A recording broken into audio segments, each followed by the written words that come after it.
লক্ষ্মীপুরের যুবক মোহাম্মদ সুমন ওমানে মানসিক ভারসাম্য হারানোর 12 বছর পর দেশে ফিরে তার বাড়িতে পৌঁছেছেন।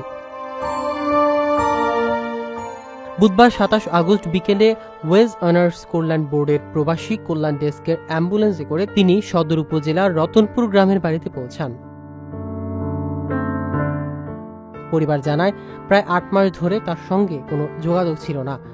বড় ভাই মোহাম্মদ মামুন বলেন, সুমন তাকে চিনেছেন, তবে অন্য ভাইকে চেনেননি।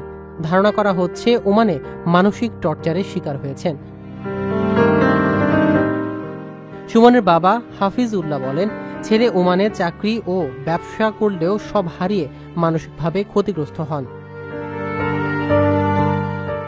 মা নাজমুন নাহার বলেন, ছেলে বাড়ি ফিরে আসায় তিনি খুশি এবং তার দ্রুত সুস্থতা কামনা করছেন।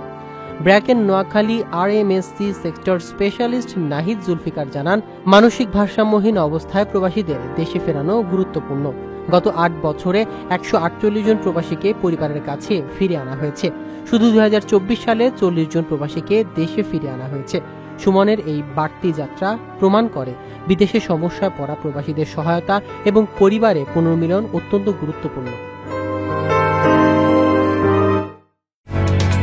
ওমানের সেরা রেট দিচ্ছে বাংলাদেশি প্রতিষ্ঠান গালফ এক্সচেঞ্জ। প্রিয়জনকে টাকা পাঠাতে আজই আসুন আমাদের যে কোনো ব্রাঞ্চে অথবা কল করুন স্ক্রিনে দেয়া নাম্বারে। গালফ এক্সচেঞ্জ, বাংলাদেশিদের প্রিয় এক্সচেঞ্জ।